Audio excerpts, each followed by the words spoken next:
Bien écoutez, cher public, bonsoir. Merci encore une fois pour votre présence qui nous conforte dans ce que nous faisons dans cet espace public.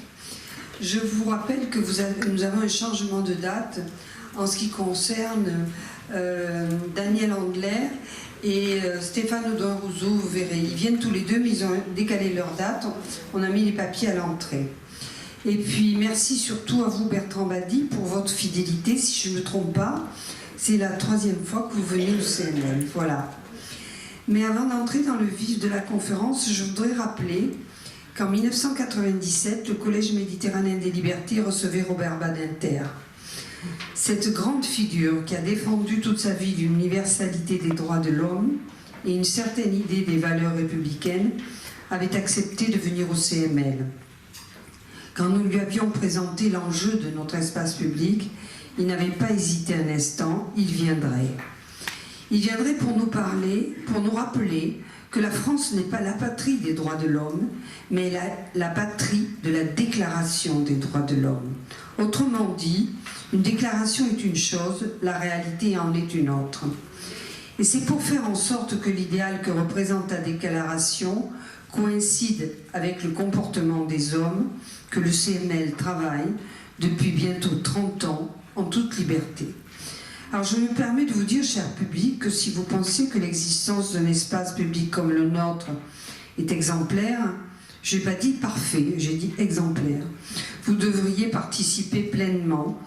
Vous le faites déjà magnifiquement par votre présence en amphi, mais si vos cotisations venaient à manquer, nous pourrions être obligés de modifier notre voilure, voire même de laisser notre bateau à quai. Alors, si vous n'êtes pas encore adhérent, n'hésitez pas à prendre votre adhésion. Alors à nous deux, Bertrand Badi. Je ne vais pas pouvoir entrer dans le détail de votre carrière exceptionnelle, 1 heure n'y suffirait pas, et nous sommes là pour vous entendre. Mais en résumé, vous êtes diplômé de l'Institut d'études politiques de Paris et de l'Institut national des langues et civilisations orientales. Vos recherches portent sur la sociologie et la théorie des relations internationales, la politique comparée, le multilatéralisme, l'opinion publique internationale, l'évolution de l'État et la notion de souveraineté dans les relations internationales. Les bouleversements à l'œuvre dans les relations internationales sont tels que nous pourrions penser que le monde d'aujourd'hui est indéchiffrable. Or, apparemment, il n'en est rien. Et pourtant, nombre de dirigeants occidentaux n'ont apparemment pas pris acte du nouvel ordre international qui ne ressemble en rien à l'ancien monde et nous entraîne avec eux dans une incompréhension génératrice d'angoisse. Aussi avons-nous besoin de vous entendre pour avoir des clés de compréhension du monde tel qu'il se présente aujourd'hui. Vous avez à votre actif une 40aine d'ouvrages impressionnants, je ne sais pas comment vous, un par an pratiquement. Oui, si bien que, vu mon grand âge, ça en fait 55 aujourd'hui. Ah bon, pardon, j'étais loin du compte. Et la seule lecture des intitulés nous donne déjà des pistes des changements en cours. Je pense au temps des humiliés, pathologie des relations internationales, chez Odile Jacob. À nous ne sommes plus seuls au monde, aux éditions de la Découverte, quand le Sud invente le monde. Et c'est sur la puissance de la faiblesse à la Découverte. La France, une puissance contrariée. Ça m'a beaucoup amusé, ce mot contrarié. Est-ce qu'elle était vraiment fâchée, la France, ou est-ce qu'elle est contrariée dans ses ambitions, dans ses... Non, la contrariété renvoie à la frustration. Ah, d'accord, d'accord. D'accord. J'en dirai un mot. D'accord. La France, une puissance contrariée, aux éditions de la Découverte, et la nouvelle grammaire des relations internationales. Le monde ne sera plus comme avant, pour une approche subjective des relations internationales. Autant d'intitulés qui portent la marque des bouleversements d'aujourd'hui et ne peuvent que nous inviter à mesurer les défis qui nous attendent. Alors, vraiment, merci d'être avec nous ce soir.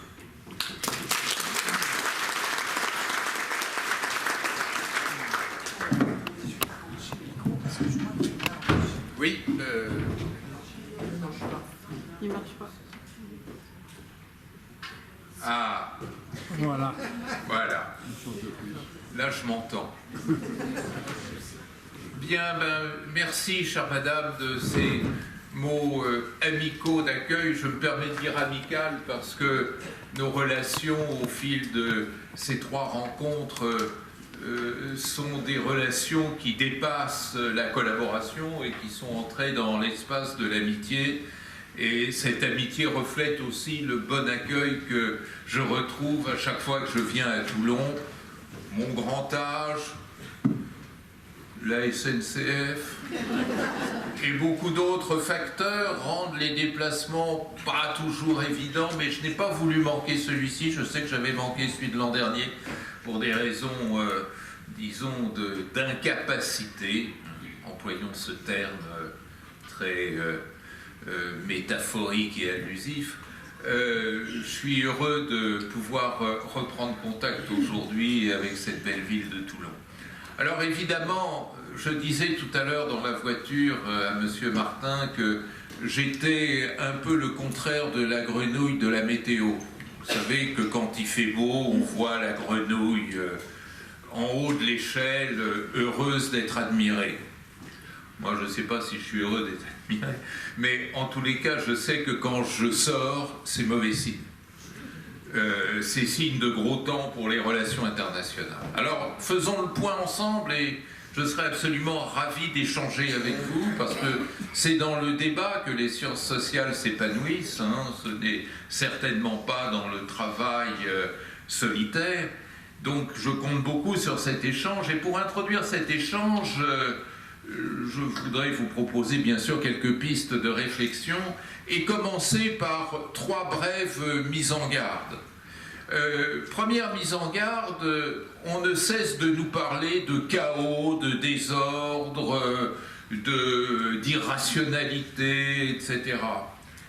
Bien sûr que la situation internationale est difficile, bien sûr elle est source d'inquiétude, et peut-être même d'angoisse, on en reparlera, mais elle n'est pas chaotique. Elle n'est pas chaotique parce que lorsqu'on parle de désordre, c'est tout simplement parce qu'on ne regarde pas dans la bonne direction. Si on regarde dans la bonne direction, si on fait l'effort d'analyser notre monde tel qu'il se présente aujourd'hui, on s'aperçoit qu'il n'y a rien d'imprévisible, qu'il n'y a rien de stupéfiant, qu'il n'y a même rien de désordonné. Vous avez fait l'amitié de citer un de mes ouvrages, Quand le Sud réinvente le monde, que j'avais écrit il y a maintenant 7 ans. Je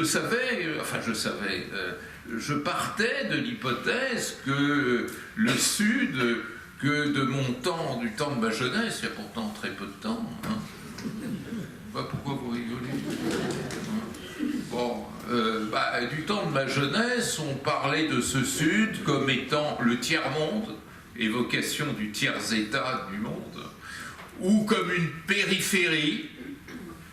Et aujourd'hui, ce Sud est en train de devenir doucement mais sûrement le centre du monde. Mais ça, il y a longtemps qu'on le voyait venir.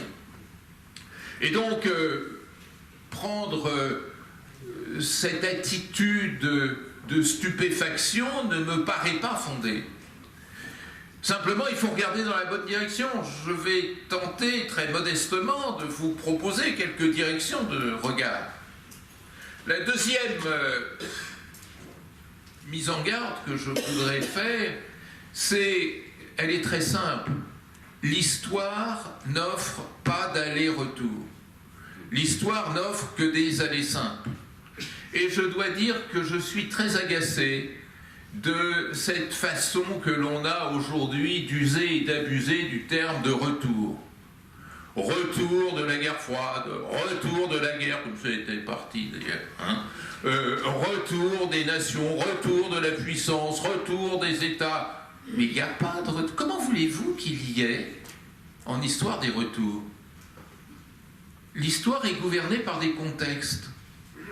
Et si nous nous souvenons de notre jeunesse, le contexte de la guerre froide n'avait absolument aucun rapport avec le contexte d'aujourd'hui. Et la pathologie, je pèse mes mots en employant, docteur, le terme de pathologie, de nos politiques étrangères, et pas seulement françaises, c'est de ne pas faire l'effort d'analyser le changement. Nous sommes dans un monde de changement perpétuel. Nous le savons intimement. Nous savons très bien que du temps où nous étions étudiants, et j'ose plus dire qu'il n'y a pas si longtemps, du temps où nous étions étudiants, on ne communiquait pas dans le monde comme on communique aujourd'hui. Que c'était toute une expédition d'aller à Tokyo. Que lorsque l'on voulait passer un coup de téléphone à l'étranger, il fallait pratiquement poser une journée de congé et faire le 16 et attendre désespérément d'avoir une ligne internationale. Aujourd'hui, entre Internet et ce petit machin, le téléphone portable que nous avons tous dans nos poches, nous sommes en rapport direct, immédiat dans tous les sens du terme immédiat avec l'ensemble de la planète. Nous sommes dans le monde, nous sommes dans la mondialisation. Et quand j'ai assisté, comme vous toutes et vous tous, à ce cri de douleur poussé par les agriculteurs et les paysans, oh, comment je l'ai compris! Mais je n'ai pas compris la manière dont on leur répondait en disant ou en faisant comme si la mondialisation n'était pas passée par là. Le vrai défi, c'est de savoir s'adapter à une mondialisation qui est cruelle, qui impose toute une série de contraintes qu'il faut déjouer ou avec lesquelles il faut savoir jouer. Pensons-nous, mesdames et messieurs, comme étant les piétons d'une mondialisation que personne ne pourra abolir. Moi, quand on me parle de démondialisation, je tombe de ma chaise. Et ça me fait penser à cette époque où on a inventé la brouette. Je suis sûr qu'il y avait des gens qui étaient pour la débrouettisation. Ben, c'est exactement la même chose. Le vrai combat, c'est pas d'abolir la mondialisation, c'est-à-dire abolir Internet, abolir les jets et tout ce qui s'ensuit. Le vrai combat, c'est de construire la bonne mondialisation. La mondialisation, c'est comme le cholestérol. Il y a de la bonne, de la mauvaise mondialisation. Optimisons la bonne mondialisation, c'est-à-dire la solidarité, c'est-à-dire le multilatéralisme, c'est-à-dire l'esprit d'égalité entre les cultures et les peuples, c'est l'esprit d'ouverture, l'altérité que j'ai du mal à exprimer à travers le vocable douteux d'haltérophilie. Mais oui, mais vous voyez ce que je veux dire. Donc, arrêtons les comparaisons historiques. L'histoire n'est pas faite, et tous les grands historiens en conviennent, pour construire des comparaisons. L'histoire est faite pour comprendre des genèses, des mécanismes génétiques, comment les choses arrivent et se construisent, mais pas pour dire « ah ben c'est comme », « ah ben c'est comme » est probablement la phrase la plus anti-scientifique qui soit. Et puis, il y a une troisième précaution, vous savez, c'est un peu comme la notice explicative des médicaments. Troisième mise en garde, nous avons gâché l'analyse des relations internationales par une énorme illusion objectiviste. Et je vais y revenir plus en détail parce que ça c'est très important. Qu'est-ce que ça veut dire l'illusion objectiviste? C'est-à-dire que, partant peut-être d'une très basse idée de nous-mêmes, c'est votre stylo. C'est moi, c'est pas Oh, bon, ouais. Voilà. Merci. Nous partons d'une basse idée de l'être humain. Nous le croyons dépendant de lois objectives de la nature internationale. Et ça s'exprime par quelque chose contre quoi je milite. Ça va vous étonner, peut-être vous agacer, mais je suis venu un peu aussi pour ça. C'est-à-dire, ça va contre la géopolitique. Si vraiment il y a quelque chose à casser, c'est la géopolitique. Ce terme qu'on entend tout le temps à longueur de journée, sur TF1, TF2, TF3, TF4, TF5, dans la bouche des dirigeants gouvernementaux, de partis politiques, de droite, de gauche, d'extrême droite, d'extrême gauche, partout. La géopolitique, c'est-à-dire cette façon d'asservir l'humain aux lois d'une géographie prétendue objective. Mais c'est pas comme ça que ça se passe. C'est pas comme ça que ça se passe. N'oubliez pas des choses très simples. Les cartes dont nous semblons, comme nous faisons, comme si nous étions les esclaves, les cartes, elles sont tracées par des humains. Et surtout, elles sont lues et interprétées par des humains. Et je dis toujours une chose que je vous propose de discuter. Imaginez qu'au Kremlin, au lieu de Poutine, il y ait Gorbatchev. La guerre russo-ukrainienne n'aurait probablement jamais eu lieu. Donc il n'y a pas de déterminisme géopolitique. Cette fièvre impériale, mais qu'est-ce que c'est? Tous les États au monde sont passés par des moments impériaux, et la France en particulier. Mais en quoi cela prédétermine-t-il le jeu international et les choix internationaux? Or, ce que je vous propose et que je vais tenter de vous exposer dans cette conférence, c'est une autre entrée humaine. Remettons l'humain au centre des relations internationales. C'est-à-dire, c'est mon dernier livre pour une approche subjective des relations internationales, qui a l'avantage d'être tout petit, mais donc pas cher. Vous l'aurez à la sortie. Ah ben voilà. Donc l'idée est la suivante.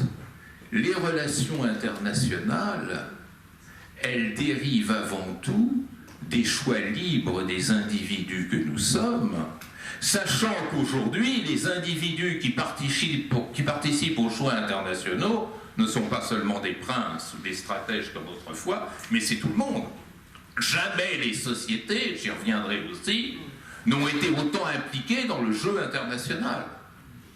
Un ministre des Affaires étrangères que vous connaissez tous, donc que je ne vous nommerai pas, parlant devant mes étudiants du master de relations internationales de Sciences Po, un jour a dit « Intéresser les sociétés aux questions internationales, ce serait comme si un chirurgien invitait la famille du patient en salle d'opération. » Non.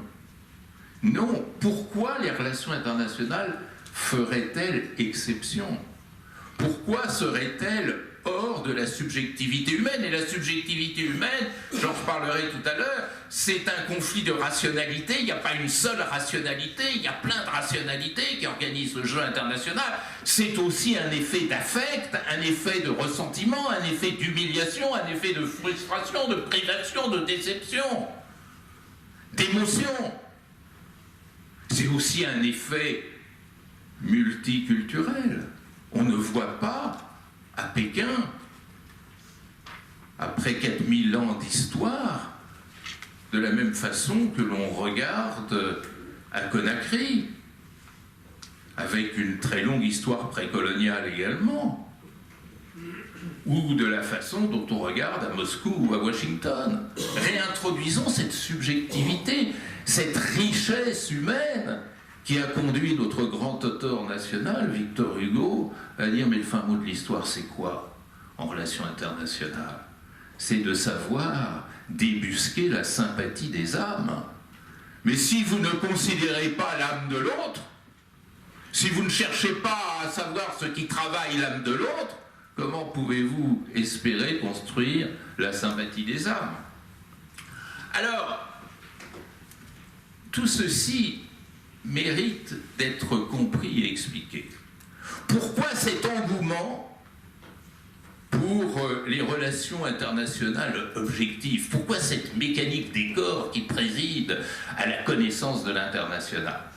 Eh bien, il faut faire un peu d'histoire. Je vais vous promener quelques moments dans les siècles qui ont précédé notre modernité politique, ou plutôt qui ont contribué à l'inventer. Vous savez que le système international, au sens strict du terme, c'est-à-dire système d'État-nation, a été inventé en Europe au moment de la Renaissance, en gros. Et c'est normal.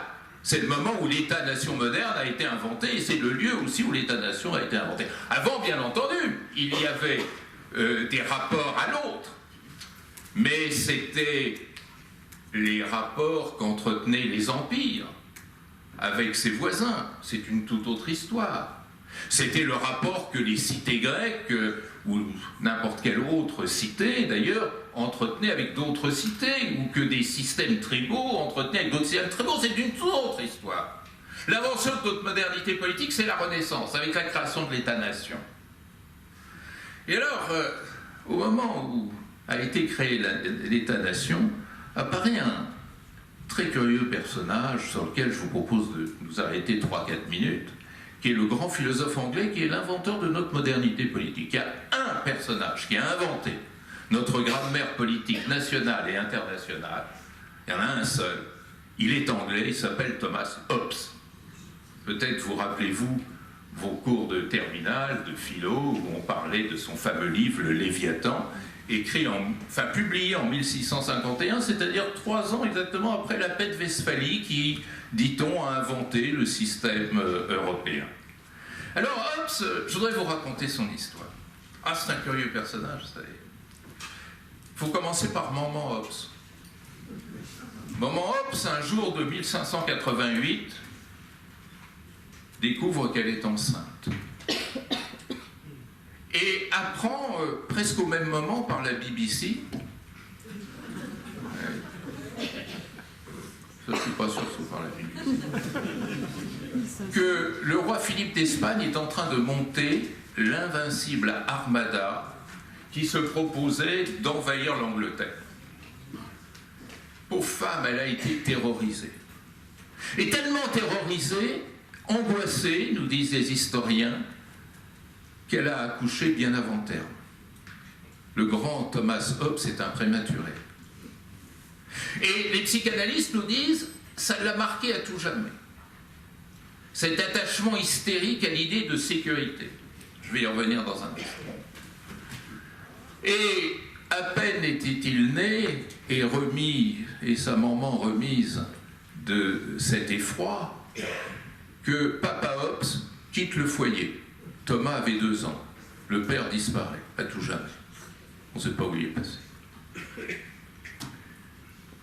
Et Hobbes grandit, et lorsqu'il a 30 ans, apparaît en Europe la plus sanglante et violente des guerres, qui est la guerre de 30 ans. Et il subit tout ça pour ensuite, quelques années après, faire face à une nouvelle épreuve, la guerre civile anglaise, qui a conduit, comme vous le savez, à la décapitation du roi Charles Stuart. Roi Charles d'Angleterre décapité, ça vous dit quelque chose? Et tout ceci explique l'invention qui est à la base de notre politique moderne, à savoir la conviction de Hobbes que la politique n'a de sens que comme prestataire de sécurité. Vous allez dire, et alors? On est tellement marqué par la personnalité de Gérald Darmanin qu'on trouve ça presque normal. Mais en réalité, à l'époque, c'était une révolution. On restait encore fidèle à la pensée du grand Aristote, que je vous suggère d'inviter d'ailleurs, parce que c'est quand même un grand monsieur. Et le grand Aristote qui définissait la politique tout autrement, en disant la politique c'est l'art d'organiser la coexistence dans la cité d'individus différents. Et Hobbes dit pas du tout. La politique c'est l'art de produire de la sécurité. Et ça c'est une rupture absolument fondamentale. D'autant que Hobbes construit à partir de là sa fameuse idée de pacte social. Pour que les individus aient cette sécurité dont ils ont tant besoin et qui lui a tant manqué, il faut qu'ils abandonnent une part de leur liberté entre les mains du souverain qui en échange assurera leur sécurité. Donc ça veut dire que dans l'équation hobbesienne qui fonde notre État moderne,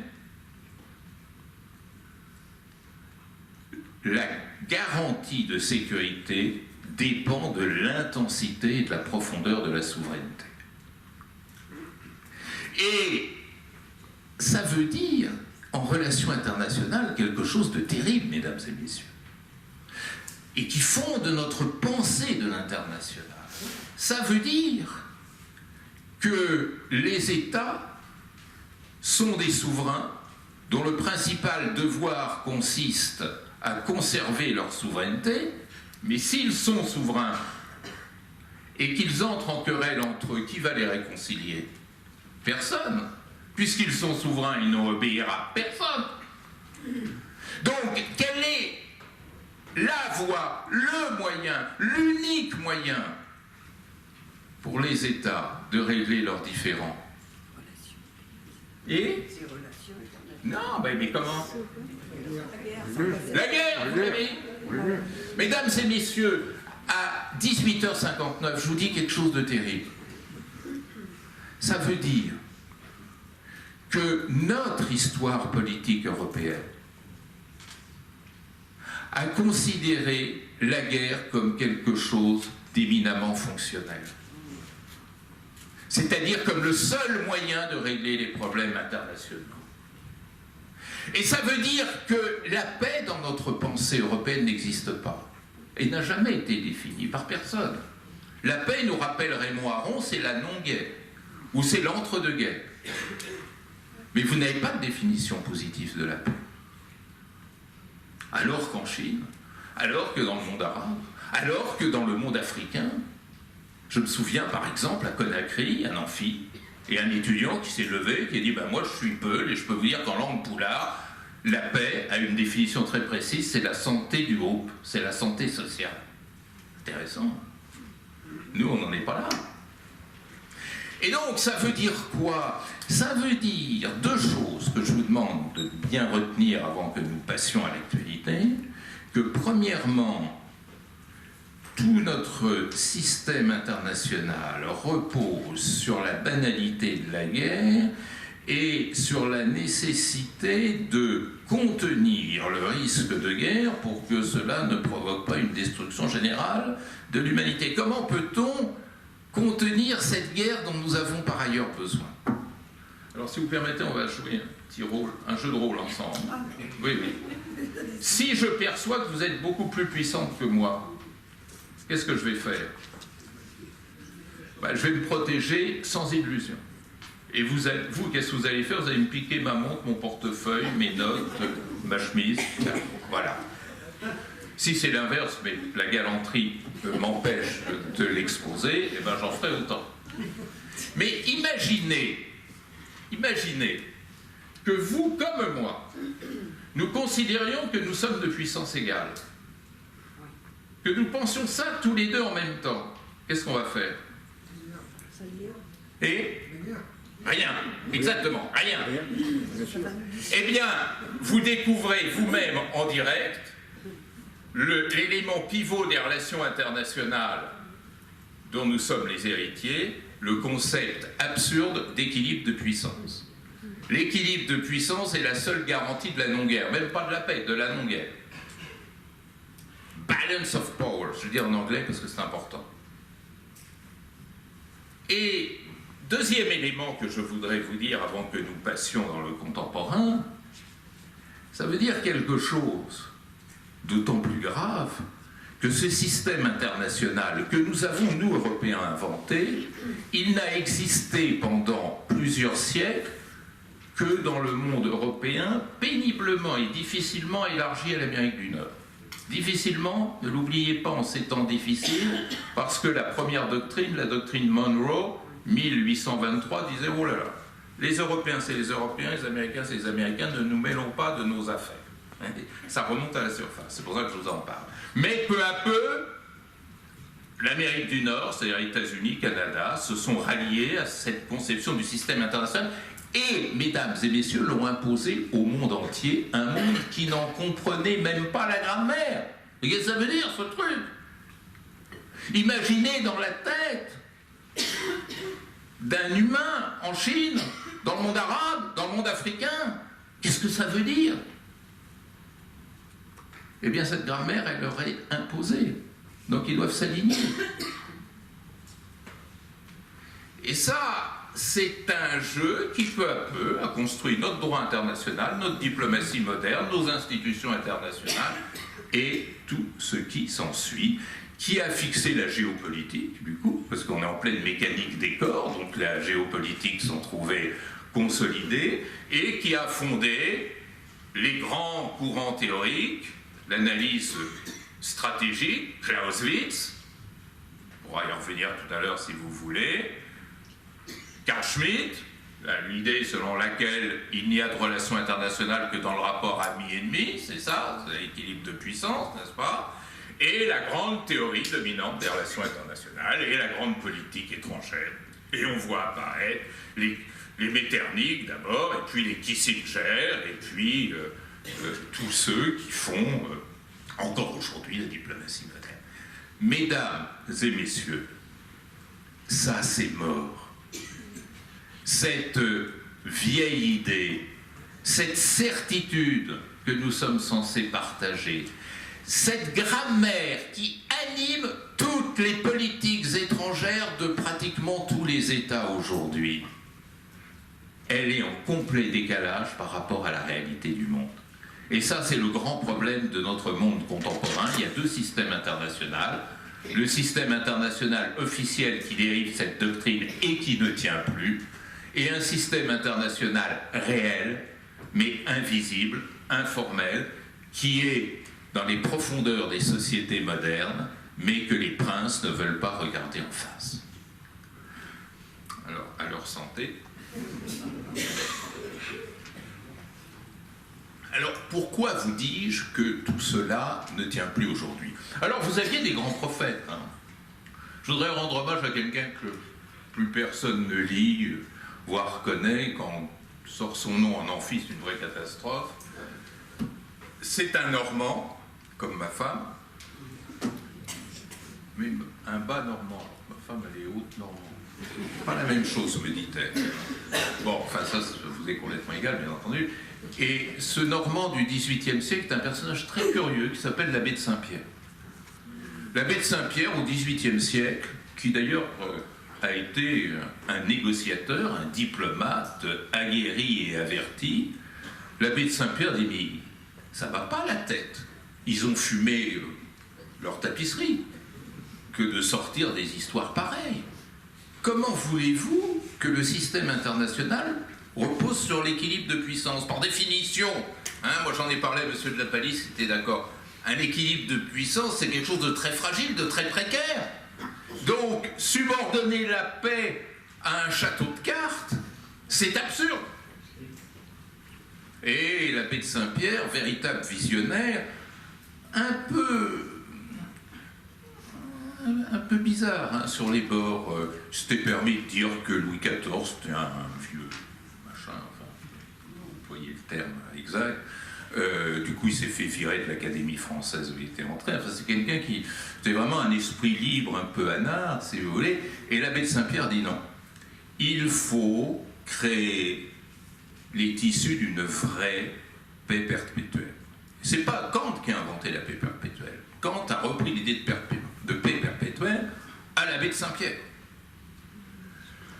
Mais ça, c'est des rêves, des utopies, professeur Tournesol, Nimbus, Intello, tout ça.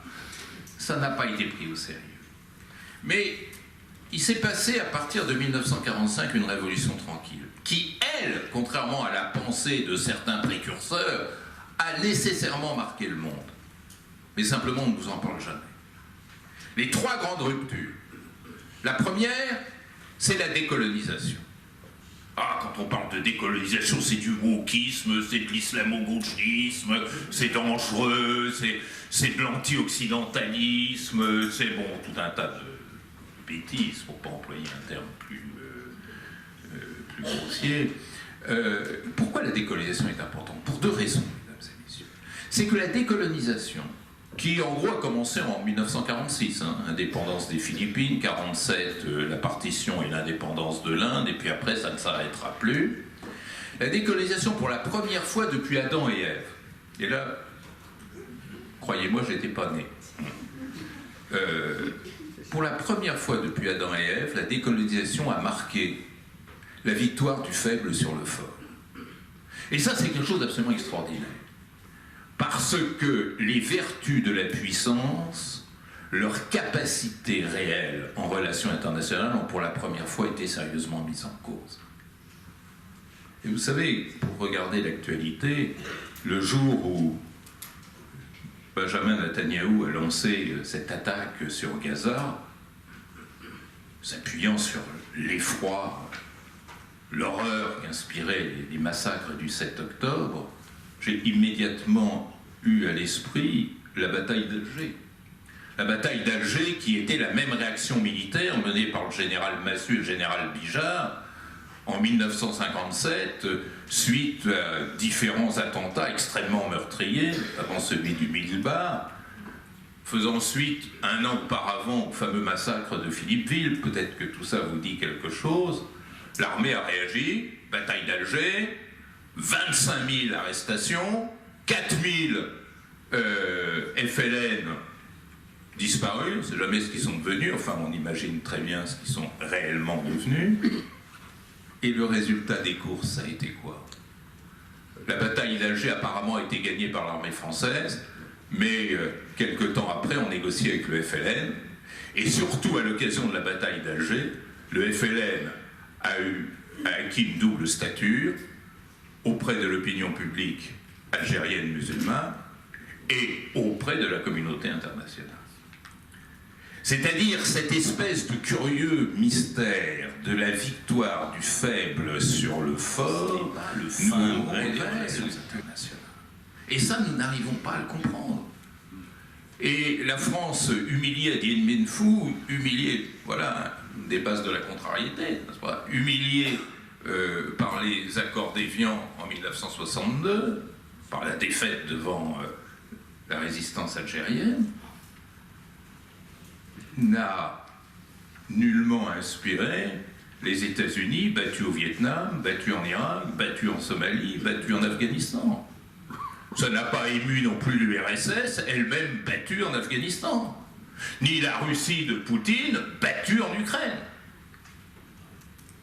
Ni tant d'autres puissances battues par plus petits que soi. Et qu'est-ce qu'il y a derrière la victoire du faible sur le fort? Eh bien, il y a la démonstration que les relations internationales ne tiennent pas seulement au rapport de puissance, mais à l'énergie sociale que le plus faible est capable de produire face au plus fort. Cette énergie sociale, c'est un mystère aussi dans sa nature et son identité. Mais ce qui est intéressant derrière l'énergie sociale, c'est un phénomène que les diplomates ne veulent pas regarder en face, et qui est la clé explicative de toutes les relations internationales modernes, qui est ce phénomène hautement sociologique de l'identification. Gagne aujourd'hui, non pas celui qui a les instruments de puissance les plus sophistiqués, mais celui qui parvient à provoquer l'identification à sa cause la plus forte dans la société des autres. Et c'est la raison pour laquelle, et ça me fait mal, Poutine, battu militairement en Ukraine, parce que c'est pas la prise d'Advika qui a changé le fond des choses, ou du temps où il y a 2 ans on croyait que l'armée russe arriverait à Kiev en 3 jours et annexerait purement et simplement le territoire ukrainien. Non, la formidable résistance sociale ukrainienne a complètement mis ce calcul hors de toute fonctionnalité. Et donc, ce qu'il faut regarder aujourd'hui, par la bonne direction, comme je disais tout à l'heure, c'est l'identification des sociétés dans les conflits qui, apparemment, sont les plus déséquilibrés. Et donc, le malheur, c'est que Poutine, battu militairement en Ukraine, a réussi à transformer ses défaites militaires en victoires diplomatiques, en créant dans le Sud global un sentiment d'identification à sa cause, qui repose sur quoi? Sur une équation absurde, mais qui paye, qui est, pour Poutine, si je puis me comparer à lui, de se dire, regardez, je suis comme vous, je suis victime de l'hégémonisme occidental, et ça parle dans les sociétés du Sud. Moi, il se trouve que j'étais en Afrique le 24 février 2022, j'entendais mes collègues africains. Et c'est là que le subjectif l'emporte sur l'objectif.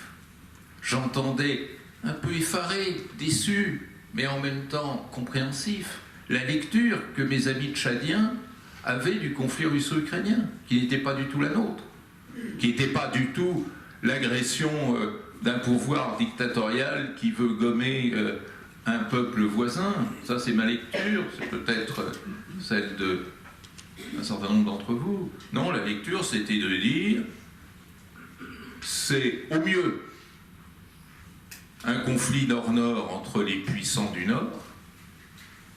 Donc au mieux, c'est blanc-bonnet et bonnet-blanc. Au pire, c'est la Russie qui essaye de résister à la pression hégémonique occidentale. Alors c'est facile de faire croire ce qui est faux. Mais quand nous autres occidentaux, nous n'avons comme argument diplomatique que sortir notre Bastille otanesque, de montrer que nous sommes seuls au monde et supérieurs aux autres, que nous avons une alliance, une Bastille imprenable, et que les autres, c'est les manants de la périphérie, évidemment, on donne à M. Poutine une chance extraordinaire de faire triompher ses mensonges. Voilà la réalité, voilà le grand basculement du monde. Cette formidable inversion. Moi, j'ai même entendu de hauts responsables indiens me dire, mais si, vous savez, et des gens qui me disaient ça sérieusement, si, vous savez, vous oubliez dans votre exposé l'essentiel. C'est vrai que il y a... qu'est-ce qui se passe? Ah, au revoir, monsieur. Je vous souhaite une bonne nuit. Oui, aux responsables indiens qui me disaient, oui, c'est vrai qu'il y a des nazis en Ukraine. Ah, j'ai dit, attendez. Qu'est-ce que... Allez, calmez-vous. Qu'est-ce que vous entendez par ça? Eh bien, Poutine a raison, il y a un risque de nazification de l'Ukraine parce que l'Ukraine s'identifie à l'Occident et que l'Occident développe des thèses suprémacistes de la culture occidentale sur les autres cultures du monde. Alors évidemment, tout ça est pour le moins caricatural et probablement plus que caricatural, mais ce qui compte, c'est que ce monsieur, qui n'était pas stupide, qui était même un homme assez rompu à la diplomatie mondiale, le pense sincèrement. Et à partir du moment où il le pense sincèrement, c'est foutu. Il ne reviendra pas à la lecture que M. Laurent de la je sais pas quoi nous donne le samedi soir au JT de 20h. Et la deuxième raison pour laquelle la décolonisation est très importante, c'est qu'on est passé brutalement, en l'espace de quelques années, d'un système international qui depuis 5 siècles était monoculturel à un système international qui soudainement devenait multiculturel, pluriculturel. Et ça, c'est quelque chose dont on n'a jamais eu l'expérience. C'est-à-dire que soudain, dans l'enceinte des Nations Unies, mais tout simplement dans la presse internationale, dans le débat international, il y a non pas plusieurs cultures, ça c'est un peu facile, mais plusieurs histoires qui coexistent. Et chacune des histoires repasse à sa propre moulinette les événements internationaux tels qu'ils se produisent. Lorsque la Chine, les dirigeants chinois, mais l'opinion publique chinoise, porte un regard sur ce qui se passe en Europe, ce qui lui vient en esprit, c'est quoi? Les guerres de l'opium, le sac du palais d'été, les humiliations subies au XIXe siècle par la domination occidentale. Et ça, vous ne pouvez pas chasser ça de l'esprit d'un observateur chinois. La première fois que je suis allé à Pékin, en sortant de l'aéroport, les amis qui m'attendaient, qu'est-ce qu'ils ont fait? Ils ne m'ont pas conduit à mon hôtel, ils n'ont pas pu prendre une douche, ils m'ont directement conduit au palais d'été pour me montrer les résultats du sac commis par l'armée anglaise et l'armée française. Et moi, j'étais là. Qu'est-ce qui s'est passé? Il y a un tremblement de terre? Et donc, vous voyez à quel point, mesdames et messieurs, cette plurisubjectivité vient complètement transformer le jeu international. La deuxième rupture, c'est la dépolarisation. C'est-à-dire que les puissances occidentales étant incontestablement les vainqueurs de la guerre froide, ont eu le mauvais réflexe du vainqueur. Vous savez, dans la vie, il ne faut jamais être vainqueur. On gagne beaucoup plus à être vaincu. Enfin, c'est un mauvais moment à passer, certes. Mais après, regardez l'Allemagne et le Japon qui s'en tirent beaucoup mieux que les autres. Pourquoi? Parce que, confortés par leur victoire, les puissances occidentales n'ont pas changé un iota de leur politique étrangère lorsque le mur de Berlin est tombé, et surtout lorsque ce 2 décembre 1989, Mikhaïl Gorbatchev, président de l'Union soviétique, rencontrait à La Valette, sur un bateau de guerre américain, George H. Bush, président des États-Unis. Et à ce moment-là, Gorbatchev a dit à Bush, qui d'ailleurs en est resté Bush B, mais c'est rigolo, ça j'adore la fête, lui a dit, l'URSS n'est plus intéressée à la compétition avec les pays occidentaux. Vous avez bien entendu ce que j'ai dit? N'est plus intéressé par la compétition avec les pays occidentaux. Ça veut dire que Hobbes était cette fois-ci bel et bien mort. C'est-à-dire que Gorbatchev avait complètement transformé la grammaire des relations internationales en disant la compétition entre ces gladiateurs dont nous parlait Hobbes tout à l'heure et que nous avons mimé ensemble tous les deux n'avait plus lieu d'être. Il fallait à ce moment-là réajuster toute notre politique étrangère. Il fallait à ce moment-là redéfinir ce que sécurité voulait dire en Europe. Et si on l'avait fait, on ne peut pas refaire l'histoire, je ne sais pas ce qui serait réellement passé, mais le plus probable est que le champignon Poutine n'aurait jamais poussé. Car qu'est-ce que c'est que Poutine, sinon que l'expression humaine de cette frustration que le déclassement de la Russie a inspiré au peuple russe. De l'un des deux coprinces du monde, l'une des deux superpuissances, la Russie devenait, comme d'aucuns l'ont dit, une puissance régionale. Ça, c'est Biden qui a dit ça. Alors peut-être qu'il confondait avec le Mexique, c'est possible, mais il avait l'air sincère. Et effectivement, Gorbatchev, dont je suis persuadé que c'est un très grand visionnaire des relations internationales, avait compris que l'on entrait dans un nouvel acte des relations internationales qui ne pouvait plus reposer sur la compétition. Et pourquoi ne pouvait plus reposer sur la compétition? Pour la troisième raison que je voulais exposer devant vous, la troisième rupture qui est la mondialisation. Alors, mondialisation, je vous l'ai dit tout à l'heure, c'est un mot fétiche, mais vous savez, je veux dire un secret, hein, quand un prof veut coller un étudiant dont la tête ne lui revient pas, il lui donne comme sujet définir la mondialisation. Il est sûr de pouvoir le coller parce qu'il n'y a pas de définition de la mondialisation. On ne sait pas ce que c'est. C'est extraordinaire. Tout le monde parle de la mondialisation. Impossible de définir la mondialisation. En tout cas, dans la communauté scientifique, il n'y a pas de consensus sur ce que veut dire la mondialisation. On en connaît juste les symptômes. C'est comme en médecine. C'est-à-dire que des maladies rares que l'on ne sait pas définir, ben on les définit par leurs symptômes. Et les symptômes de la mondialisation, c'est trois révolutions profondes. L'inclusion, l'interdépendance, la mobilité. L'inclusion, c'est quoi? Ben pour la première fois dans l'histoire, à nouveau Adam et Ève entrent en scène, pour la première fois dans l'histoire de l'humanité, tous les peuples, tous les pays du monde, sauf peut-être la Palestine, sont dans le même bateau. Et ça, c'est quelque chose d'absolument extraordinaire parce que nous vivons dans un système international qui n'a pas de précédent, dans lequel coexiste un centrafricain, PIB par habitant et par an $660, et un luxembourgeois, PIB par an et par habitant $120 000. Ça veut dire quoi, ça? Ça veut dire que nous entrons dans un nouveau monde où tout en haut de l'agenda international et des dangers qui pèsent sur l'humanité se trouve non pas l'équilibre de puissance, les missiles, la géostratégie, etc., mais tout simplement les enjeux sociaux. Deuxième caractéristique, l'interdépendance. Ça veut dire quoi? Eh bien, ça veut dire l'interdépendance, ça veut dire que tout le monde dépend de tout le monde et réciproquement. Ça veut dire que le faible dépend du fort, ça c'est pas très nouveau, mais ça veut dire que désormais, le fort dépend du faible. Et ça, c'est une des explications de la chute de puissance.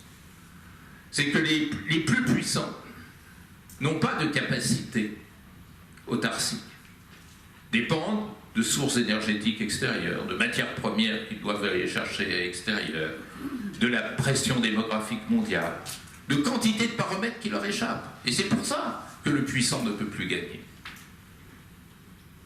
Et ça veut dire quoi? Alors j'ai passé un coup de fil juste avant de partir de Paris, à nouveau à monsieur de la Palisse, on se parle souvent, et je lui ai dit, monsieur de la Palisse, si on est tous interdépendants, on n'est plus souverain. Et la Palisse m'a dit, mais quelle belle la palissade! Effectivement, la souveraineté est un concept qui ne fait sens que dans les quelques pays, de Mayotte à la Palestine, qui essayent de s'émanciper de tutelle extérieure, mais elle n'est plus une règle de gouvernement. Moi, j'ai eu un malaise, puis après j'ai dû avaler tout mon tube de Lexomil, lorsque j'ai entendu dire on va régler le problème agricole par la souveraineté alimentaire. Non mais attendez, les kiwis, on va les faire pousser dans la forêt de Fontainebleau, et les engrais dont on a besoin, les phosphates, on va aller les chercher où? Dans le Morvan? Non mais attendez, là ça va vraiment pas. Soyez de votre temps. Que l'on cherche à relocaliser au maximum la production, c'est une des règles les plus fondamentales de gestion de la mondialisation. Mais qu'on parte de l'idée qu'on puisse rétablir la souveraineté alimentaire, mais enfin, même dans Tintin, ça passerait pas, cette idée. Et donc, voilà l'une des lignes de faille. Et puis la troisième, c'est la mobilité. C'est-à-dire, nous sommes dans un monde qui autrefois était statique. D'ailleurs, État et statisme, c'est la même racine. Hein. On est d'une génération à avoir tous fait du latin. Mais aujourd'hui, c'est la mobilité qui a remplacé le statisme. Ce qui veut dire une chose très simple, c'est que la migration est l'avenir du monde. Alors, les gens qui vous racontent des sottises sur... sur la migration, mais ils sont hors du monde. Hors du monde. Du monde réel. C'est là que je parle, du monde réel, qui pousse dans les profondeurs de nos sociétés. Alors, je termine, parce que vous devez commencer à en avoir marre, c'est ça? Si. Bon, moi pas, mais enfin... je termine en disant que tout ceci débouche sur un nouveau paysage, avec quelques caractéristiques que je voudrais vous rappeler. Premier élément, première caractéristique, nous entrons dans un monde où l'international est la chose de tout le monde. Ce que j'appelle, dans mon jargon, l'appropriation sociale de l'international. Autrefois, l'international était, comme le disait Raymond Aron, l'affaire du diplomate et du soldat. Aujourd'hui, la tectonique des sociétés est plus déterminante du jeu international que les choix stratégiques qui sont bloqués. C'est fini le temps du stratège. Le stratège faisait sens lorsqu'il avait en face de lui un autre stratège et rien de plus. Aujourd'hui, il doit combiner sa stratégie avec les nanostratégies de 8 milliards d'êtres humains. Regardez le poids du printemps arabe, qui vient de nulle part.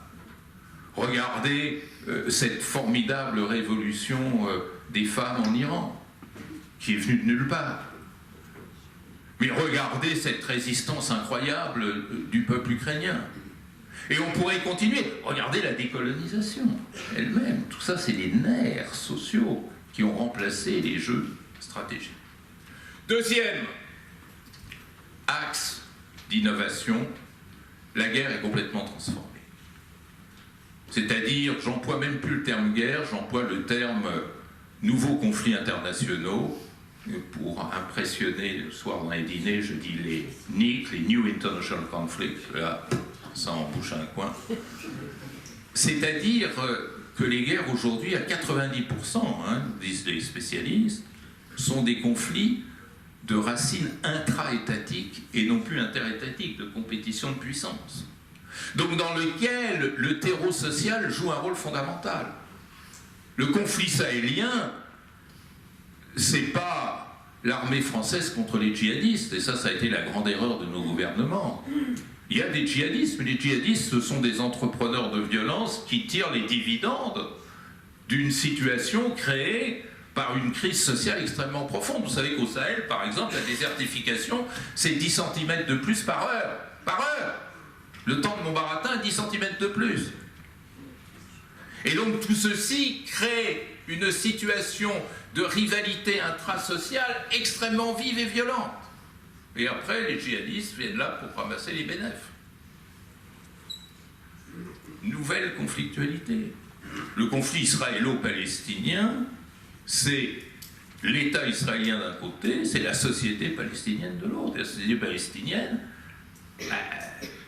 c'est un peu le Hamas, auquel s'identifient plus ou moins les Gazaouis, et à mon avis, plus ils seront bombardés, plus ils vont s'identifier au Hamas, qui est quand même le grand vainqueur de cette opération. Mais c'est aussi ce qui se passe en Cisjordanie, auquel personne ne fait attention, et on pourrait ainsi continuer. La troisième chose, c'est que nous entrons dans un monde qui est celui de la fin des hégémonies. Il n'y a plus d'hégémonie, c'est fini. Je ne parlerai jamais de déclin américain, parce que les États-Unis ne sont pas en déclin, l'Europe n'est pas en déclin non plus, mais c'est la puissance qui est en déclin, c'est l'hégémonie qui est en déclin. L'hégémonie ne se marie pas avec la mondialisation ou avec l'interdépendance. Et ça, c'est très important. Vous savez, ce grand homme chinois, le plus grand des hommes d'État chinois, Zhou Enlai, interviewé par un journaliste égyptien qui s'appelle Hassan Haikal, en 1967. Haikal avait demandé à Zhou Enlai, est-ce que vous allez être le nouvel hégémone du monde? Dès 67, on lui posait cette question. Et Zhou Enlai, il dit, oh ben non.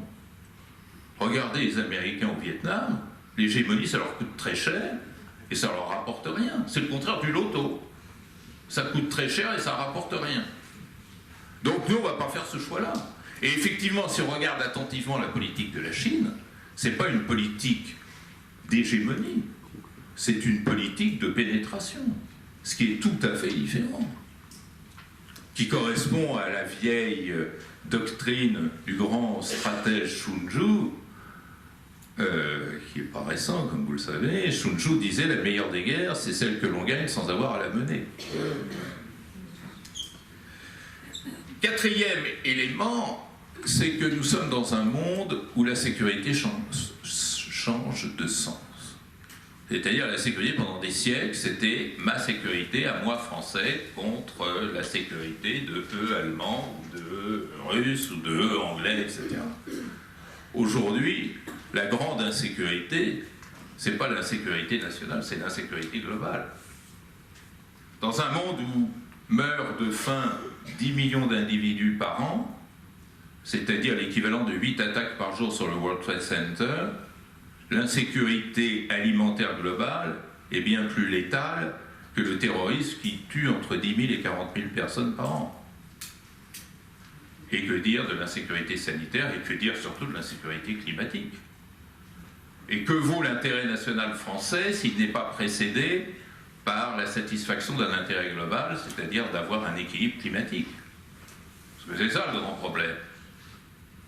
Si vous n'avez pas d'équilibre climatique, l'intérêt national français, il aura beau être flatté par les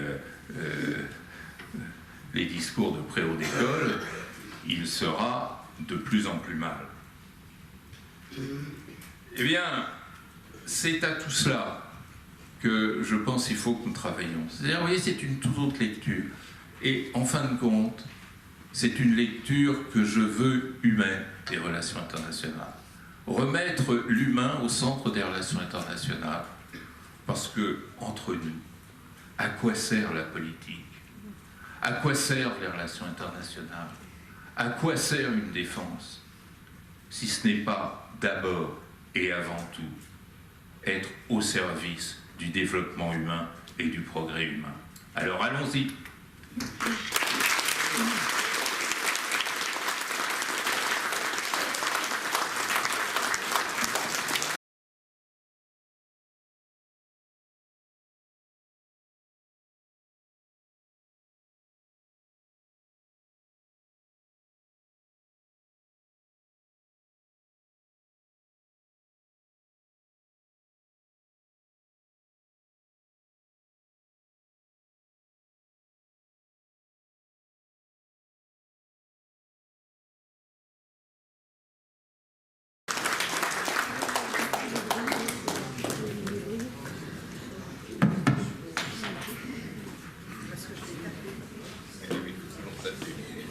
question. Bon, la première, elle n'existe jamais, il faut passer à la deuxième. Voilà, deuxième question. Il y a quand même pas mal d'éléments qui vous sont apportés.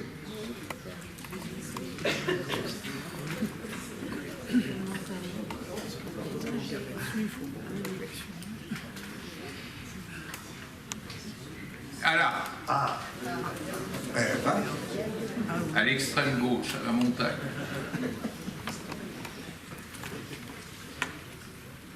En fait, il y a deux mains qui se sont levées.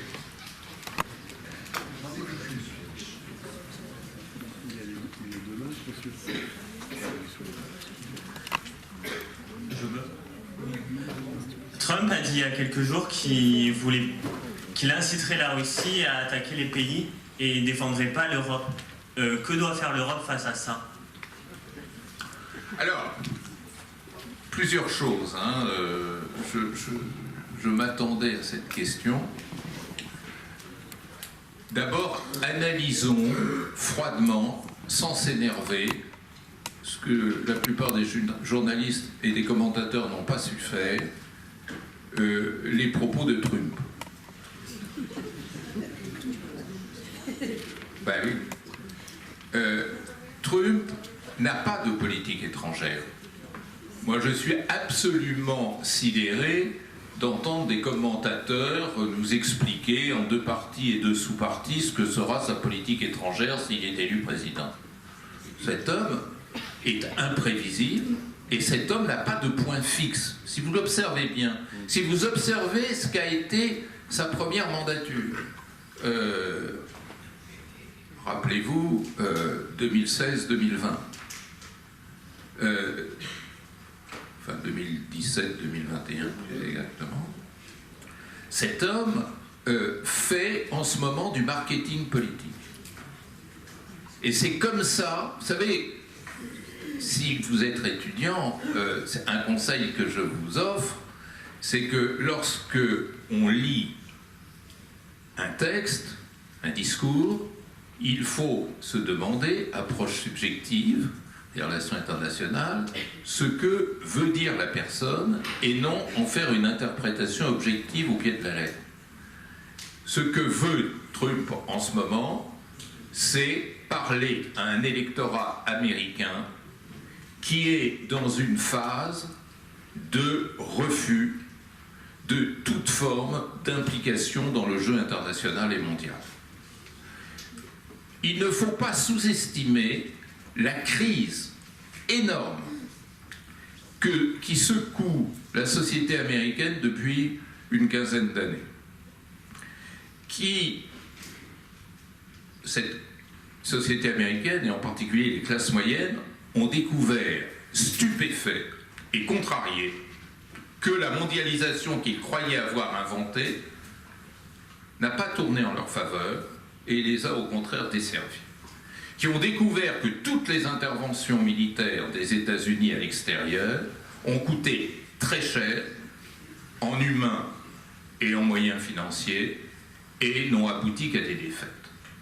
Et ce qu'attend le public américain, c'est qu'on dit ça c'est fini. Et on rétablit le protectionnisme, le retour à la doctrine Monroe et tout ce qui s'ensuit. Donc effectivement, ce qu'il a dit, c'est ce que tout stratège électoral cynique est tenté de dire aux États-Unis aujourd'hui. Alors maintenant, une autre affaire est de savoir s'il pourra transformer ses propos électoraux en politique étrangère nouvelle. Alors là, à nouveau, trois remarques. Première remarque, on ne change pas une politique étrangère comme ça. On ne sort pas de l'OTAN comme ça. Ça implique un vote qualifié du Congrès, ça implique de longues négociations avec les partenaires, et ça implique que l'on remette en cause ce que Trump n'a jamais cherché à faire, pour des raisons tout aussi évidentes, la prétention des États-Unis au leadership mondial. Donc il faut être très prudent sur cette idée de reconstruction d'une politique étrangère américaine. Maintenant, deuxième remarque, effectivement, et là je vous rejoins, ces propos ont mis en lumière une énorme contradiction propre à l'Europe et en particulier à l'Union européenne, qui est que cette Europe s'est construite avec beaucoup de succès sur certains points, mais à partir d'une contradiction fondamentale. On se construit comme ensemble aujourd'hui à 27, mais en fait, on préfère déléguer notre sécurité aux États-Unis. Il y a toujours ce goût profond dans les opinions publiques et chez les dirigeants européens pour le parapluie américain. Alors évidemment, moi je pourrais vous faire une dissertation vous expliquant que c'est absurde, que c'est en décalage par rapport à la réalité du monde, mais ça c'est une réalité objective. Ou plus exactement, cette perception, cette subjectivité européenne en matière de défense devient un élément objectif qui bloque toute chance d'inventer à court terme une défense européenne. Parce que ça coûte cher, et surtout, deuxième chose, parce que la défense, c'est quoi? C'est un instrument d'une politique étrangère. Et il n'y a pas d'accord entre les 27 sur ce que serait une politique étrangère. Prenez le vote sur le cessez-le-feu à Gaza, à l'Assemblée générale des Nations Unies. L'Europe s'est divisée en trois. Un gros tiers a voté pour, un plus petit tiers s'est abstenu, et un très petit tiers a voté contre. Vous la voyez, la politique? Comment voulez-vous avoir une défense commune si vous n'êtes pas d'accord sur les objectifs de la politique étrangère? Oh, on en est très loin. Alors, ceci étant, on peut dire il faut créer, susciter une politique étrangère européenne qui découlera sur une politique défense. Ça s'appelle en français un vœu pieux, en anglais wishful thinking. Mais il y a quelque chose de plus habile, c'est faire ce qu'on aurait dû faire en 91, c'est-à-dire une conférence européenne sur la sécurité. D'ailleurs, voir à quoi peut ressembler la géométrie européenne dans le contexte post-bipolaire. Voilà, à mon sens, ce qu'il faut faire. Le reste, franchement, je ne vois pas Trump téléphonant Poutine en disant « Allez, écraser les Estoniens serait rigolo ». Il faut quand même garder la tête froide. Autre...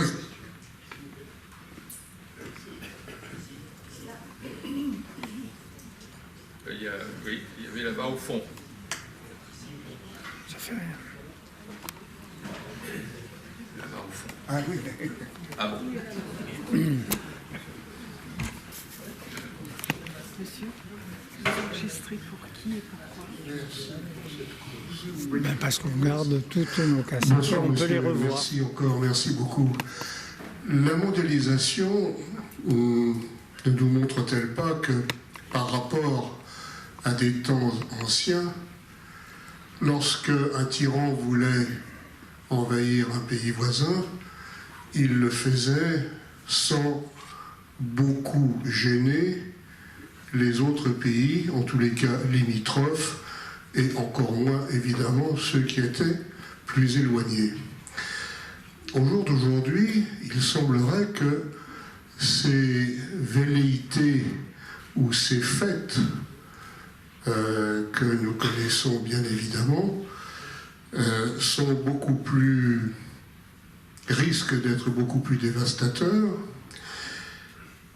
Et je m'étonne que dans l'organisation actuelle du monde et des mentalités, quelles qu'elles soient, mais elles sont diverses et elles peuvent être tout à fait puissantes, il n'y ait pas de mouvement plus ample, pour pas dire autre chose, mais vous me comprenez, face à des situations épouvantables, la Corée du Nord, le Myanmar ou la Birmanie, et j'en passe, des pays africains, enfin bref. Il y a là quelque chose qui a tendance à vouloir, semble-t-il, se développer, ou en tous les cas, accentuée et portée à notre connaissance par la mondialisation des médias. Qu'en pensez-vous? Oui, je vous rejoins volontiers. Vous avez tout à fait raison. D'abord, quelque chose de très important que j'aurais dû dire dans ma conférence, c'est que l'un des faits nouveaux post-1945, c'est la raréfaction ou le coût sans cesse plus élevé de la conquête. La conquête, c'était, avant 1945, d'une très grande banalité. Faites le bilan post-45. Quelles ont été les conquêtes depuis 1945 ? Chypre Nord par la Turquie, l'Abkhazie, la Crimée, ce qui n'est pas rien, j'en conviens, l'Ossétie du Sud par la Russie, et le Donbass également, la Cisjordanie et Gaza par Israël, mais ça n'a jamais totalement abouti. Et ce qui est frappant, c'est que ces conquêtes infiniment moindres que celles qu'on a pu connaître avant, n'ont aucune d'entre elles été reconnue de jure, c'est-à-dire légalisée par la communauté internationale.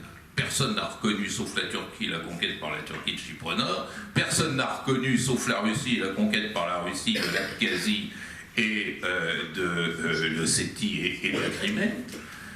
Et il se crée de nouvelles relations internationales dites du fait accompli. C'est-à-dire, on ne reconnaît pas, mais bon, on laisse faire. Ce qui quand même est une situation nouvelle. Et je dirais derrière ça se cache quelque chose de plus important qui rejoint ce que j'ai dit. La conquête est beaucoup plus difficile aujourd'hui parce que l'appropriation sociale des questions internationales est plus forte. Autrefois, quand vous dites un tyran, mais ça peut être un empereur, un roi même très bien élevé, se lançait dans la conquête d'un territoire, la population concernée ne s'en rendait pratiquement pas compte. Regardez comment la Franche a pu passer d'une souveraineté à une autre, les malheureux francs-comtois, ça n'a jamais provoqué de soulèvement. Bon, quand les troupes russes ont voulu entrer en Ukraine, les Ukrainiens n'entendaient pas de cette oreille, et ça a été un échec. Alors, cette appropriation sociale joue un rôle, je crois, positif, c'est-à-dire devient une sorte d'endiguement des volontés de conquête. Il y a quelque chose qui joue en contresens, et qui, moi, me désole, c'est l'indifférence. C'est-à-dire 30 000 morts à Gaza. Alors, hier, il y a eu un bombardement sur Kiev, il y a eu 2 morts. Ce qui est scandaleux. Hein, entendons-nous bien, pas de malentendu entre nous, absolument scandaleux. Mais le JT a ouvert là-dessus. Les 30 000 morts à Gaza. Pour la première fois, j'ai vu à une manifestation à Paris samedi dernier des photos d'enfants gazaouis massacrés. Bon. Et sinon, tout ça se fait dans l'anonymat, dans l'indifférence générale. Il faut quand même s'interroger aussi sur le coût de l'indifférence et sur son sens, que dans une partie du monde, on opère les petits-enfants sans anesthésie sur le trottoir. Bon, ça devrait faire réagir, comme vous avez raison de le dire, ce qui se passe au Myanmar, ce qui se passe en Corée du Nord, ce qui se passe au Yémen. La guerre du Yémen a fait des centaines de milliers de morts. On n'a pratiquement jamais entendu parler. Et je vais beaucoup vous choquer, mais c'est le cœur qui parle. Je pense qu'à la base de nos relations internationales, il y a une inégalité fondamentale. Un homme, un humain j'entends, ne vaut pas un autre homme. Et ça, moi, personnellement, ça me révolte profondément. Et non seulement ça me révolte en tant qu'humain, parce que, peut-être le savez-vous, mais j'ai l'obligation de vous le dire, mon père était persan et ma mère française.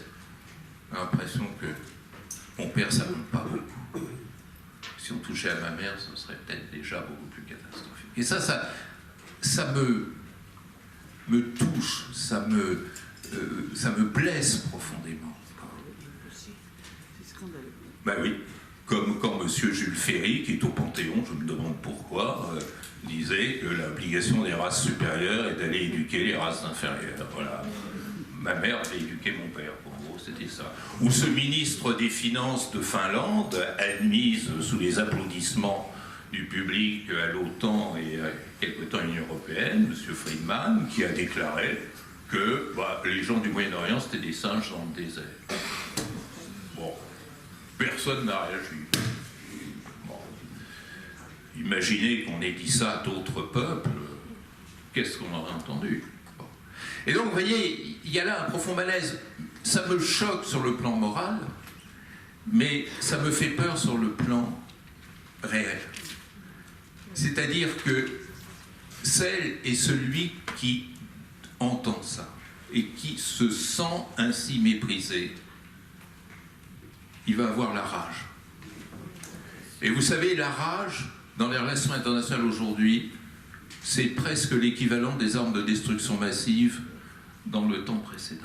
Il faut se méfier de la rage. On a eu une petite idée de la rage le 7 octobre et c'était effectivement une horreur absolue. Mais pourvu que la même chose ne se reproduise pas au décuple ou au centuple, sous le coup, sous le poids de ce mépris.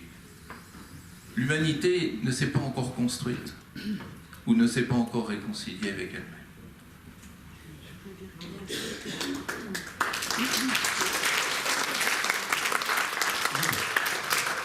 Je peux... écoutez, vous avez parlé d'armes de destruction massive et je voudrais faire justement un parallèle avec la dissuasion nucléaire qui a, je crois, été un élément constitutif des relations internationales depuis la fin de la dernière guerre. Et si j'en crois ce que vous avez dit dans votre conférence, je me demande si cette dissuasion nucléaire a encore un avenir.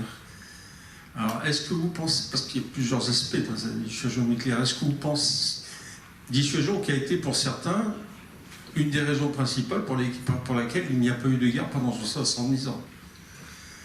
Ce qui pousse certains pays à revendiquer l'obtention de l'arme atomique, justement, pour préserver la paix dans leur région, les pays du Sud-Est notamment, ou du Moyen-Orient. Alors, la question est de savoir si la dissuasion nucléaire a encore un avenir, et auquel cas, donc, multiplier les pays qui possèdent l'arme nucléaire, ou, compte tenu de l'évolution que vous voyez, c'est quelque chose qui va avoir tendance à disparaître. Et deuxièmement, l'arme nucléaire aussi, c'est le symbole de la souveraineté d'un pays. Le président Macron s'est exprimé, élargissant le bouclier nucléaire de la France à l'Europe. Est-ce que c'est concevable, d'après vous? Merci. Alors, votre question est ô combien fondée, mais en même temps ô combien complexe. Il faudrait presque me réinviter, voilà le prix à payer, pour que je réponde de manière complète à votre question. Je voudrais peut-être apporter 3 axes de réflexion, dans le prolongement, parce qu'il n'y a pas de désaccord, me semble-t-il, entre ce que sous-entend votre question et ce que je pense moi-même. Le premier élément, c'est que, incontestablement, la dissuasion nucléaire a fonctionné pendant toute la guerre froide et a réglé, j'allais dire, la circulation. C'est à peu près comme ça qu'il faut le concevoir. Je ne détaillerai pas, c'est documenté, je pense que c'est presque consensuel, rares sont ceux qui disent le contraire, sauf qu'on a oublié une petite chose, c'est que l'arme nucléaire, pendant la guerre froide, a empêché un conflit entre les super grands, mais a favorisé la naissance de conflits périphériques. Presque selon une logique des vases communicants. Ce que l'on ne pouvait pas faire chez soi, eh bien, on avait tendance à le banaliser ailleurs, là où le risque n'existait pas.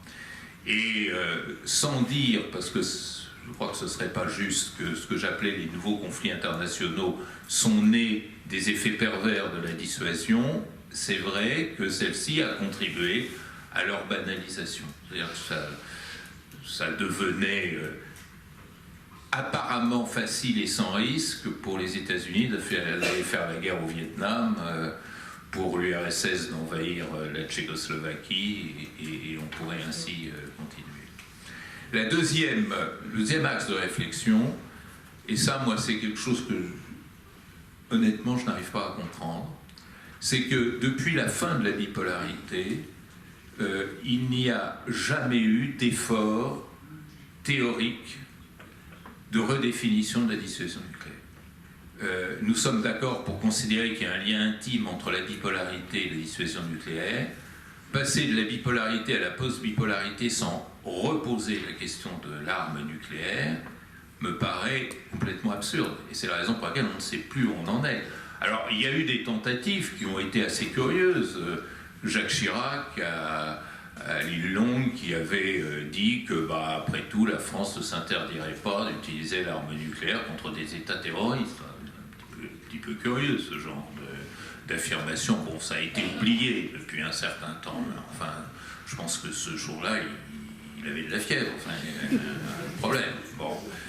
C'est une chose que George W. Bush a dit aussi, hein, c'est pas uniquement le fait de Jacques Chirac.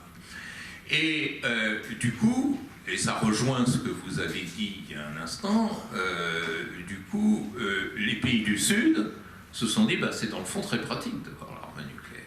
Et ça a été le moteur du choix nord-coréen de se doter l'arme nucléaire. Et d'un certain point de vue, d'autres pays, il y a eu le cas du Pakistan, mais face à l'Inde, c'est un peu particulier, puis le cas de l'Iran, bien entendu. Sauf qu'avec l'Iran, et c'est là que intervient le troisième point, l'Iran joue de manière plus fine. C'est pas parce que je suis demi-persan que je dis ça, mais c'est ce que j'appelle la contre-dissuasion. C'est-à-dire, soyez gentils avec moi, parce que si vous êtes désagréable, je vais, pour vous embêter, me lancer dans un programme nucléaire. C'est assez curieux comme système, parce qu'on sait que la capacité stratégique de la dissuasion nucléaire iranienne est zéro. Personne ne pourrait adhérer une seule seconde à l'idée qu'une bombe atomique iranienne serait lancée sur Israël, parce que ça voulait dire que l'Iran serait effacé de la carte aussitôt. Donc effectivement, ça ne tient pas. En revanche, politiser le jeu de la dissuasion pour en faire une arme diplomatique, ça a été la grande tentation dès le début finalement de la République islamique. Et c'est pour ça que Trump, qui n'a pas fait grand-chose dans sa vie de président, a fait en tout cas une énorme bêtise qui est de dénoncer le traité du 14 juillet 2015 sur le nucléaire iranien, parce que ça avait créé les conditions d'une stabilité qui pouvait permettre aux libéraux en Iran de reprendre le dessus, ce qu'ils avaient fait, la présidence de Rouhani, le rôle du ministre des Affaires étrangères Zarif, et quand Trump a déchiré le traité, l'ayatollah Khamenei lui a envoyé plein de tapis et de caviar pour le remercier, parce que ça a été le cadeau providentiel pour remettre les ultra-conservateurs en selle. Bon, voilà, le genre de bêtises. Alors, pardon de ne pas pouvoir aller tellement au-delà dans la réponse à votre question, parce que je fais mienne votre question, c'est-à-dire à quoi sert aujourd'hui l'arme nucléaire. Je pense quand même que Poutine s'en sert, hélas, assez habilement pour freiner les tentatives occidentales de passer à une contre-offensive. C'est-à-dire, les Occidentaux partent de l'idée que franchir 1 centimètre de territoire russe reviendrait à risquer un conflit nucléaire. Donc ça marche encore dans la tête, ce genre de choses. Dernière question. Petite question. Merci. Vous avez utilisé le mot, vous avez montré la puissance du mot identification. Actuellement, nous avons affaire, me semble-t-il, à une identification transfrontalière. Je veux parler d'identification religieuse. Est-ce que vous avez des choses à nous dire sur le sujet? Alors, je vais vous décevoir beaucoup. Je pense que c'est tout à fait accessoire. Je pense qu'on a... Non, mais vous avez raison de poser la question, parce que c'est au centre du débat. Mais personnellement, j'ai toujours considéré, en vieux durkheimien que je suis, enfin vieux, je sais pas, mais en durkheimien que je suis, Saïd Durkheim a écrit un livre fabuleux sur la religion qui s'appelle « Les formes élémentaires de la vie religieuse », qui est vraiment le plus beau livre que j'ai lu de ma vie. Je vous le conseille très vivement, au moins l'intro et la conclusion, parce que le livrage est absolument énorme et un peu barbant à l'intérieur. Mais l'intro et la conclusion est magistrale, et il montre très bien comment le religieux est le symbole suprême. C'est-à-dire, lorsque vous êtes à court de moyens, j'allais dire de munitions intellectuelles, sortir le joker religieux, c'est la meilleure façon, effectivement, de mobiliser. Et je crois qu'il faut être très, très attentif, avoir le sang très froid lorsqu'on étudie les religions, et se placer davantage au niveau de la manipulation politique de celle-ci qu'au niveau de la nature essentialiste que certains lui prêtent. D'ailleurs, moi, une fois, j'ai choqué dans un de mes amphis à Sciences Po en disant il n'y a pas un islam, mais il y a 1,3 milliard de musulmans, et qui chacun le construisent à leur façon. Et donc, même quand on parle d'islamisme, moi, ça me fait peur, je ne sais pas ce que c'est que l'islamisme. L'islamisme, c'est l'usage politique de l'islam. Moyennant quoi, le roi Mohamed VI est un islamiste, parce qu'il fait une utilisation des symboles religieux. Le roi d'Arabie Saoudite est un islamiste, et ainsi de suite. Alors après, vous avez des variantes. C'est là qu'intervient le djihadisme, qui est une variante très particulière de l'islamisme. Et quand j'entends dans les discours, y compris de Monsieur le Président de la République, mélanger islam, islamisme et djihadisme, ça me fait un petit peu peur, et ça tourne un peu à la stigmatisation. Ceci étant, je pense que plus on respecte l'autre, moins il a besoin d'utiliser la médiation religieuse pour vous parler. Je pense qu'il y a derrière l'usage criminalisé de la religion musulmane, par certains, je pense aux djihadistes par exemple, le sentiment que sans ce paravent, on ne les écouterait pas. Et donc, et ça a été ainsi de toutes les religions dans l'histoire. Essayons de voir derrière la croûte religieuse l'humain, et peut-être que là, on arrivera à reconcevoir les relations internationales. Mais vous avez raison, pour l'instant, effectivement, il faut faire avec ce symbole. Donc, dédramatisons-le et retenons la parole du Christ. Aimez-vous les uns les autres. Merci beaucoup. Bonne soirée à tous.